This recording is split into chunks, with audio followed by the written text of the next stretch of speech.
ಮೊದಲನೇದಾಗಿ ನಿಮ್ಮ ಹ್ಯಾಂಡಲ್ಗಳ ಬಗ್ಗೆ ಮಾತಾಡ್ಬಿಡ್ರೋಣ. ಓಕೆ, ನಿಮ್ಮದು foodquest.in, ಆ ಹೆಸರು ಯಾಕೆ ಇಟ್ರಿ, ಅದರ ಹಿಂದಿನ ಕತೆ ಏನು? ಬೇಸಿಕಲಿ ನಾನೊಂದು ಸೇಲ್ಸ್ ಪ್ರೊಫೆಷನಲ್. ನಾನು MBA ಆಗಿದ ತಕ್ಷಣ ನಾನು ಕರ್ನಾಟಕದಲ್ಲಿ ಒಂದು 4-5 ಡಿಸ್ಟ್ರಿಕ್ಟ್ ಟ್ರಾವೆಲ್ ಮಾಡೋದಕ್ಕೆ ನನಗೊಂದು ಚಾನ್ಸ್ ಸಿಕ್ತು. ಇದೊಂದು 2012ಅಲ್ಲಿ.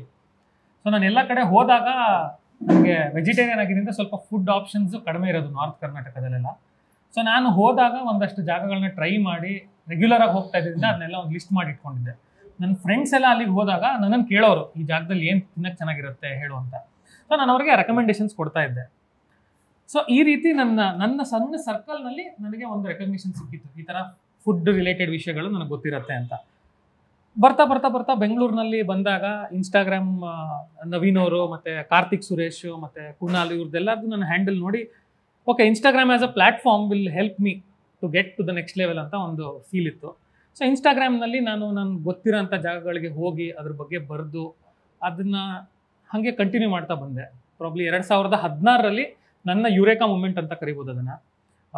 ನಮ್ಮ ವಿವಿಪುರ ಫುಡ್ ಸ್ಟ್ರೀಟ್ನಲ್ಲಿ ಆ ಟೊಮ್ಯಾಟೊ ಮತ್ತು ಒಣಮೆಣಸಿನ್ಕಾಯಿನೆಲ್ಲ ಜೋಡಿಸಿರ್ತಾರೆ. ಅವಾಗ ಐಫೋನ್ ಕ್ರೇಜ್ ಇರೋದು, ಒಂದು ಐಫೋನ್ ತೊಗೊಂಡಿದ್ದೆ. ಐಫೋನಲ್ಲಿ ಒಂದು ಫೋಟೋ ತೆಗೆದೆ, ಇರೋದು ಭಾಳ ಚೆನ್ನಾಗಿ ಬಂದ್ಬಿಡ್ತು ಆ ಫೋಟೋ, ಯಾಕೆಂದರೆ ಒಳ್ಳೆ ಲೈಟಿಂಗ್ ಇರುತ್ತೋ ಅದೆಲ್ಲ. ಸೊ ಅದನ್ನು ಹಾಕಿ ಅದ್ರ ಬಗ್ಗೆ ನಾನು ಬರೆದೆ. ನನ್ನ ಪರ್ಸ್ನಲ್ ಪ್ರೊಫೈಲ್ನಲ್ಲೇ ಅದ್ರ ಬಗ್ಗೆ ಒಂದು ದೊಡ್ಡ ಡಿಸ್ಕ್ರಿಪ್ಷನ್ ಬರ್ತಿದ್ದೆ. ಆ ಡಿಸ್ಕ್ರಿಪ್ಷನ್ಗೆ ತುಂಬ ಒಳ್ಳೆ ಕಮೆಂಟ್ಸ್ ಬಂತು, ತುಂಬ ಒಳ್ಳೆ ರೆಕಗ್ನಿಷನ್ ಬಂತು. ಸೊ ಓಕೆ, ನಾನು ಮಾಡ್ತಾ ಇರೋದನ್ನ ಒಂದು ಪ್ಲ್ಯಾಟ್ಫಾರ್ಮ್ನಲ್ಲಿ ನಾನು ಎಲ್ಲನೂ ಬರೆಯೋಕ್ಕೆ ಸ್ಟಾರ್ಟ್ ಮಾಡಿದ್ರೆ it will be helpful for people ಅಂತ ನಾನು ಸ್ಟಾರ್ಟ್ ಮಾಡಿ, ಆಮೇಲಿಂದ ಬರ್ತಾ ಬರ್ತಾ ಬರ್ತಾ ನನ್ನ ಪೇಜಿಗೆ ಒಂದು ಪರ್ಪಸ್ ಅಂತ ಕೊಡೋದಕ್ಕೆ ಸ್ಟಾರ್ಟ್ ಮಾಡಿದೆ. ನನ್ನ ಪೇಜ್ನ ಪರ್ಪಸ್ ಏನು ಅಂತಂದರೆ ಸರ್, ಈ ದೊಡ್ಡ ದೊಡ್ಡ ಪ್ಲ್ಯಾಟ್ಫಾರ್ಮ್ ಝೊಮ್ಯಾಟೊ ಆಗಿರ್ಬೋದು ಅಂಥ ಪ್ಲ್ಯಾಟ್ಫಾರ್ಮ್ಗಳಲ್ಲಿ ಯಾವ ಹೋಟೆಲ್ಗಳು ಅಥವಾ ಯಾವ ಅಂಗಡಿಗಳನ್ನು ಲಿಸ್ಟ್ ಮಾಡೋಕ್ಕಾಗಲ್ವೋ ಅವ್ರಿಗೆ ನನ್ನ platform should be a recognition place ಅನ್ನೋ ಒಂದು ಪರ್ಪಸ್ನ ಇಟ್ಕೊಂಡು ನಾನು ಸಣ್ಣ ಸಣ್ಣ ಈಟರಿಗಳನ್ನು ಕವರ್ ಮಾಡೋದಕ್ಕೆ ಟ್ರೈ ಮಾಡ್ತೀನಿ. That is the purpose of my page. So ಒಟ್ಟಿನಲ್ಲಿ ಆಹಾರವನ್ನು ಹುಡ್ಕೊಂಡು ಹೋಗ್ತಾ ಇರ್ತಾರೆ, ಅದಕ್ಕೆ ಫುಡ್ ಕ್ವೆಸ್ಟ್ ಅಂತ ಇಟ್ಟಿರೋದು. ಘಟೋತ್ಕಚ ಅವರು ತಿನ್ನೋದು ಜಾಸ್ತಿ ಅಂತನಾ ಅದು ಹೆಸರು ಇಟ್ಕೊಂಡಿರೋದು? Sir, actually inspiration from my grandfather. Food page ಏನೋ ಸ್ಟಾರ್ಟ್ ಮಾಡಿದ್ದೆ. ಲೈಕ್ ಊಟ ಅಂದರೆ ತುಂಬ ಹುಚ್ಚು ನನಗೆ. ಇನ್ಸ್ಟಾಗ್ರಾಮಲ್ಲಿ ಊಟನೂ ಸಿಗುತ್ತೆ ಅಂತ ಇವರಿಂದನೇ ಗೊತ್ತಾಗೋದು. ಇವರು ವಿನಯ್ ಸತ್ಯಂ ಅವರಿಂದನೇ ನಾನು ಇರೋದು ಇವತ್ತಿಗೆ. ಲೈಕ್ ಸೊ ಅದು ಆ ಥರ ಬಂದಾಗ ಇನ್ಸ್ಟಾಗ್ರಾಮಲ್ಲಿ ಸಹ ಊಟ ಸಿಗುತ್ತೆ ಅಂತ ಗೊತ್ತಾಯಿತು. ಆ್ಯಂಡ್ ಆಲ್ಸೋ ತುಂಬ ಯೋಚನೆ ಮಾಡ್ತಾಯಿದ್ದೆ, ನವೀನ್ ಅವ್ರನ್ನೂ ಕೇಳಿದ್ದೆ ಏನು ಮಾಡಲಿ ಅಣ್ಣ ಇದು ಹೆಸರಿಗೆ ಬರ್ತಾಯಿಲ್ಲ ಅಂತ. ಸಡನ್ಲಿ ಒಂದಿನ ಸ್ಟ್ರಕ್ ಆಯಿತು, ತುಂಬ ಕಡೆ ಬಕಾಸುರಗಳಿದ್ದಾರೆ, ನಾನೊಬ್ಬನೇ ಘಟೋತ್ಕಚ ಅಂತ ಘಟೋತ್ಕಚ ಸ್ಟಾರ್ಟ್ ಮಾಡಿದೆ. ಇವತ್ತಿನವರೆಗೂ ಇನ್ನೂ ಕಾಪಿ ಆಗಿಲ್ಲ ಅದು. ಫ್ಯಾಂಟಾಸ್ಟಿಕ್. ಈಗ ಬ್ಯಾಂಗ್ಳೂರ್ ಎಪಿಕ್ಯೂರ್ ಭಾಳ ಡಿಫ್ರೆಂಟ್ ಆಗಿರುವಂಥ ಹೆಸರು. ಆ್ಯಂಡ್ ನೀವು ಫುಡ್ ಬ್ಲಾಗಿಂಗಲ್ಲಿ ಪಿತಾಮಹ ಅಂತಲೇ ಹೇಳಬೇಕು. ಭಾಳ ಜನ ನಿಮ್ಮ ಅನುಯಾಯಿಗಳಿದ್ದಾರೆ. ನೀವು ತೆಗೆಯುವ ಫೋಟೋ ಶೈಲಿಯಲ್ಲೇ ಫೋಟೋ ತೆಗಿತಾರೆ. ಫೋಟೋ ತೆಗಿಬೇಕು, ಫುಡ್ ಅಂದರೆ ಹಂಗೆ ಇಟ್ಕೋಬೇಕು ಅಂತ ರೂಲ್ ಆಗ್ಬಿಟ್ಟಿದೆ. ಆ ಥರ ರೂಲ್ನ ಕ್ರಿಯೇಟ್ ಮಾಡಿದ್ರಿ ನೀವು. ಬ್ಯಾಂಗ್ಳೂರ್ ಎಪಿಕ್ಯೂರ್ ಅಂತ ಯಾಕೆ ಹೆಸರಿಟ್ಟಿತ್ತು ಸರ್? ನಂದೊಂದು ಹ್ಯಾಂಡಲ್ ನೇಮ್ ಅಥವಾ ಮುಂಚೆ ಬಂದು ಬ್ಲಾಗ್ ಬರೀತದೆ, ಎಲ್ಲ ಕಡೆನೂ ಅದನ್ನು ನೇಮ್ ಸಿಂಪಲ್ ಆಗಿಡಬೇಕು ಅಂತಿದ್ದೆ.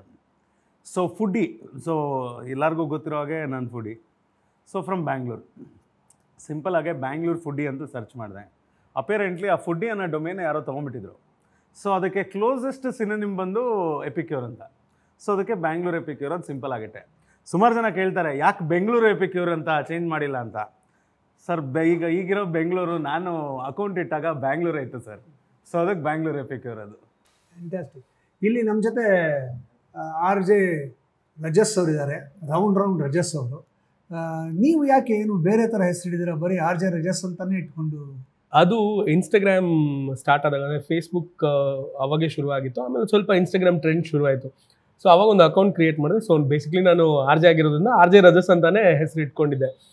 ಆವಾಗ ನಾನು ಈ ಜಾಗ ಬೇರೆ ಬೇರೆ ಕಾಫಿ ಕುಡಿಯೋಕ್ಕೆ ಹೋದಾಗ ಅಥವಾ ಅಲ್ಲಿ ತಿನ್ನಕ್ಕೆ ಹೋದಾಗ ಫೋಟೋ ತೆಗೆದು ಫಿಲ್ಟರ್ ಎಲ್ಲ ಅದಕ್ಕೆ ಹಾಕಿ ಅಪ್ಲೋಡ್ ಮಾಡ್ತಾ ಇದ್ದೆ. ನನ್ನ ತಲೆಯಲ್ಲಿ ಈ ಥರ ಯಾರೂ ಮಾಡ್ತಾ ಇಲ್ಲ, ನಾನು ಒಬ್ಬನೇ ಮಾಡ್ತಾ ಇರೋದು ಅಂತ. ಬಿಕಾಸ್ ಇವ್ರು ನಾನು ಫಾಲೋ ಮಾಡ್ತಾ ಇರಲಿಲ್ಲ ಅವಾಗ. ಆ್ಯಂಡ್ ಅವಾಗೆಲ್ಲ ಹೊಸದದು ಫುಡ್, ಅಂದರೆ ಫುಡ್ಗೆ ಅಂತಲೇ ಇನ್ಸ್ಟಾಗ್ರಾಮ್ ಆಗಷ್ಟೇ ಶುರು ಮಾಡಿತ್ತು. ಸೊ ನನ್ನ ತಲೆಯಲ್ಲಿ ನಾನೊಬ್ಬನೇ ಇದನ್ನು ಮಾಡ್ತಾ ಇರೋದು, ಈ ಥರ ಫೋಟೋ ಎಲ್ಲ ತೆಗೆದು ಬರೆದ್ಬಿಟ್ಟು ಹಾಕೋದು ಅಂತ. ಆಮೇಲೆ ಒಂದು ಸ್ವಲ್ಪ ದಿನ ಆದಮೇಲೆ ಒಂದಿಷ್ಟು ಪ್ರೊಫೈಲ್ಸ್ಗಳೆಲ್ಲ ಕಾಣಿಸೋಕ್ಕೆ ಶುರು ಆಯ್ತು ನನಗೆ. ಅವಾಗ ಗೊತ್ತಾಯ್ತು, ಓ ಈ ಥರದವರು ಇದ್ದಾರೆ ಅಂತ. ಬಟ್ ಅದು ಹಾಗೆ ಆ ಜರ್ನಿ ಶುರುವಾಗಿದ್ದು. ಆಮೇಲೆ ಇವ್ರನ್ನೆಲ್ಲ ಮೀಟ್ ಮಾಡಿದೆ ನಾನು ಒಬ್ಬೊಬ್ಬರನ್ನೇ. ಸೊ ಈಗೆಲ್ಲ ವಿ ಆರ್ ಗುಡ್ ಫ್ರೆಂಡ್ಸ್, ಒಟ್ಟಿಗೆ ಹೋಗ್ತೀವಿ, ಒಟ್ಟಿಗೆ ಹ್ಯಾಂಗ್ ಔಟ್ ಮಾಡ್ತೀವಿ, ಒಳ್ಳೊಳ್ಳೆ ಫೋಟೋಸ್ ತೆಗಿತೀವಿ. ಈಗಂತೂ ರೀಲ್ಸ್ ಅಂತೂ ಸಿಕ್ಕಾಪಟ್ಟೆ ಇದೆ. ಎಲ್ಲರೂ ವಾಯ್ಸ್ ಓವರ್ ರೀಲ್ಸ್ ಮಾಡೋದ್ರಲ್ಲಿ ಸಿಕ್ಕಾಪಟ್ಟೆ ಎಕ್ಸ್ಪರ್ಟ್ಗಳು. ಸೊ ಅಲ್ಲಿಂದ ಆಲ್ಮೋಸ್ಟ್ ಒಂದು 2015 ಅಲ್ಲಿಂದ ಶುರುವಾಗಿದ್ದು ಜರ್ನಿ. ಜೊತೆಗೆ ನಂದು ಒಂದು ಯೂಟ್ಯೂಬ್ ಶೋ ಕೂಡ ಇದೆ, ಟೇಸ್ಟ್ ಆಫ್ ಬೆಂಗಳೂರು ಅಂತ. So I am active both Instagram and ಯೂಟ್ಯೂಬಲ್ಲಿ. ವಿನಯ್ ಅವರು ಸರ್, ನೀವು ಯಾಕೆ ಸತ್ಯಂ ಫುಡ್ಸ್ ಅಂತಾನೆ ಇಟ್ಕೊಳ್ತಾರೆ, ವಿನಯ್ ಸತ್ಯಂ ಅಂತಾನೆ ಇಟ್ಕೊಳ್ತಾರೆ?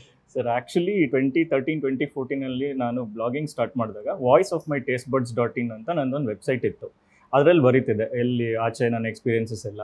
ಆಗ ಇನ್ಸ್ಟಾಗ್ರಾಮ್ ಸ್ವಲ್ಪ ಬೆಳೀತಿತ್ತು ಅಂತ ನಾನು voice of my taste buds ಅಂತ ಒಂದು ಇನ್ಸ್ಟಾಗ್ರಾಮ್ ಪ್ರೊಫೈಲ್ ಇಟ್ಕೊಂಡಿದ್ದೆ, ಮತ್ತು ವಿನಯ್ ಸತ್ಯಂ ಅಂತ ನನ್ನ ಪರ್ಸ್ನಲ್ ಪ್ರೊಫೈಲ್ ಇಟ್ಕೊಂಡಿದ್ದೆ. ಸರ್ 2 ಪ್ರೊಫೈಲಲ್ಲಿ ಪೋಸ್ಟ್ ಮಾಡೋಕ್ಕೆ ನಂಗೆ ತುಂಬ ಟೈಮು ಇದಾಗ್ತಿರ್ಲಿಲ್ಲ. ಸೊ ಒಂದು ಕಡೆ ಫೋಕಸ್ ಮಾಡೋದ ಮತ್ತೊಂದು ಕಡೆ ಫೋಕಸ್ ಮಾಡೋದ ಅಂತ ನನಗೆ ಅಷ್ಟೊಂದು ಕ್ಲಾರಿಟಿ ಇರಲಿಲ್ಲ. ಸೊ ಅದಕ್ಕಾಗಿ ನಾನು I just started focusing only on my Instagram handle Vinay ಸತ್ಯಂ ಅಂತ. And it is my personal dairy ಥರ ಅದು. And it has been very popular. ಈಗ ತುಂಬ ಜನಕ್ಕೆ ಇಷ್ಟ ಆಗಿದೆ, ಅದಕ್ಕೋಸ್ಕರ ಅದನ್ನೇ ಕಂಟಿನ್ಯೂ ಮಾಡಿದೆ ಸರ್. ಫ್ಯಾಂಟಾಸ್ಟಿಕ್.